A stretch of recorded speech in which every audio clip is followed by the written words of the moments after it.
Ebana, mambo vipi watazamaji wa Temeketu TV? Karibu tena kwenye kipindi chako pendwa cha matukio mbalimbali yaliyojiri katika wiki hii, na siku ya leo tutaenda kuangalia matukio yaliyojiri kwenye siku ya miaka 30 ya Bongo Flava. Karibu.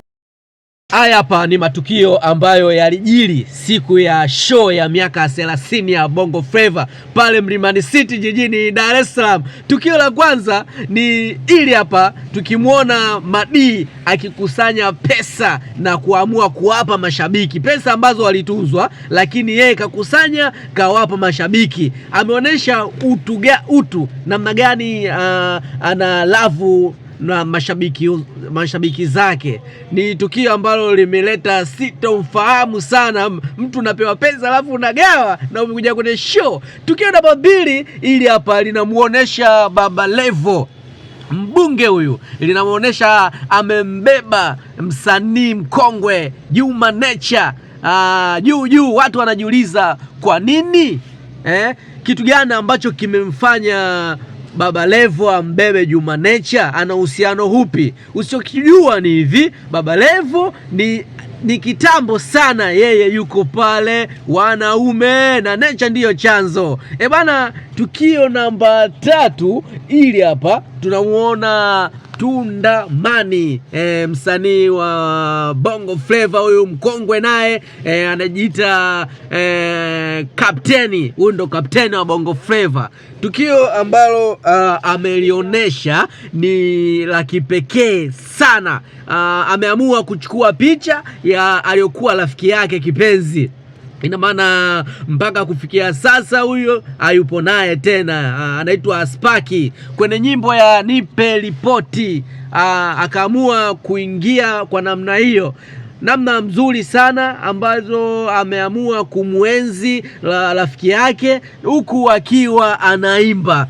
Watu walifurahi sana kutokana na hiyo nyimbo, ikitambo sana, na hiyo nyimbo inapendwa sana. Lakini cha kushangaza, watu wanajiuliza kwa nini Tundamani kavaa nguo nyeusi? Hebu niwasanue na niwaelimishe kidogo kwa nini Tundamani aliamua kuvaa nguo nyeusi akiwa anapiga show hapo. Sababu ambazo zilimfanya Tundamani vae nguo nyeusi ni kutokana na tamaduni zetu sisi za watu wa Afrika, kwamba ukifiwa lazima uvae nguo nyeusi. Yani kama ukifiwa ama ukienda msibani kuzika, huwa tunavaa nguo nyeusi. Lakini Tundamani naye akaonesha ubunifu huo kwamba naimba nyimbo Nipe Ripoti, lakini nimefiwa, ndo maana halisi ya kuvaa hizi nguo nyeusi. Lakini Tundamani bado anafanya vizuri sana, japo ni msanii mkongwe lakini anafanya vizuri sana mpaka kufikia sasa. Ni msanii ambayo wanasema kwamba ingekuwa kama mpira, ni msanii ambayo anashikilia bomba mpaka dakika hizi hapa hizi.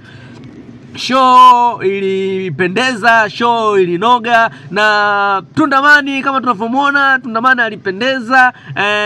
Hakuna kitu ambacho kinachoumiza zaidi kuondokewa na yule mtu ambayo ulimpenda, yani mtu wako wa karibu.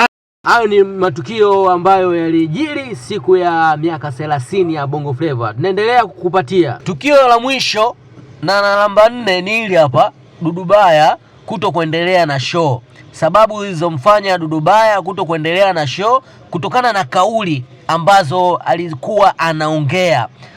DJ au baadhi ya uongozi wa hapo wakaamua kumzimia maiki, yani kila neno akiongea hizo kauli watu wanaminya maiki.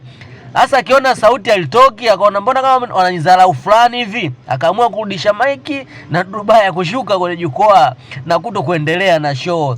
Hizo ndo sababu ambazo Dudubaya zilimfanya asiendelee. Usahau